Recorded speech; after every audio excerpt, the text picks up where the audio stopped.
ಪ್ರೀತಿಯ ಸಹೋದರನೇ ಹಾಗೂ ಸಹೋದರಿಯೇ, ಯೋಸೇಫನ ಜೀವನದಲ್ಲಿ ಒಂದು ಮಹತ್ತರವಾದಂತ ಉದ್ದೇಶವನ್ನ ಇಟ್ಟಂತಹ ದೇವರು ನಿನ್ನ ಜೀವನದಲ್ಲಿಯೂ ಸಹ ಒಂದು ಮಹತ್ತರವಾದಂತ ಉದ್ದೇಶವನ್ನ ಇಟ್ಟಿದ್ದಾನೆ. ಗುಂಡಿಗೆ ಬಿದ್ದಂತಹ ಯೋಸೇಫನನ್ನೇ ದೇವರು ಉನ್ನತವಾದಂತಹ ಸ್ಥಾನದಲ್ಲಿ ನಿಲ್ಲಿಸಿದಂತೆ, ಗುಂಡಿಗೆ ಬಿದ್ದಂತಹ ನಿನ್ನನ್ನೇ ಮುಂದೊಂದು ದಿನ ಉನ್ನತವಾದಂತಹ ಸ್ಥಾನದಲ್ಲಿ ನಿಲ್ಲಿಸುವಂತ ಕಾರ್ಯವನ್ನು ಮಾಡ್ತಾನೆ. ಯೋಸೇಫನೊಬ್ಬನನ್ನ ಗುಂಡಿಗೆ ಹಾಕುವುದಕ್ಕೆ 22 ಕೈಗಳು ಜೊತೆಗಾದವು.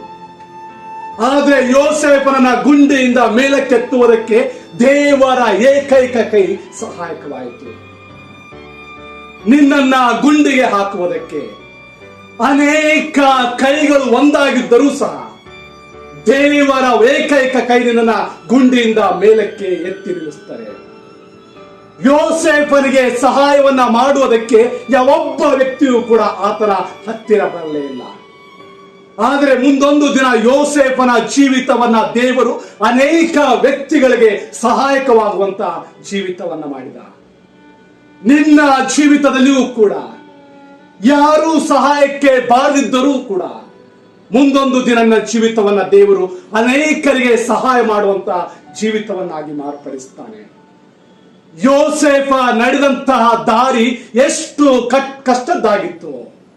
ಮುಟ್ಟಿದಂತಹ ಗುರಿ ಅದರ 2 ಪಟ್ಟು ಸುಖದಿಂದ ಕೂಡಿದ್ದಾಗಿತ್ತು. ಈಗ ನೀನು ನಡೆಯುತ್ತಿರುವಂತಹ ದಾರಿ ಎಷ್ಟು ಕಷ್ಟದಿಂದ ಕೂಡಿದ್ದಾಗಿದೆಯೋ, ನೀನು ಮುಟ್ಟುವಂತಹ ಗುರಿ ಮುಂದೊಂದು ದಿನ 2 ಪಟ್ಟರಷ್ಟು ಸುಖದಿಂದ ಕೂಡಿದ್ದಾಗಿರುತ್ತದೆ.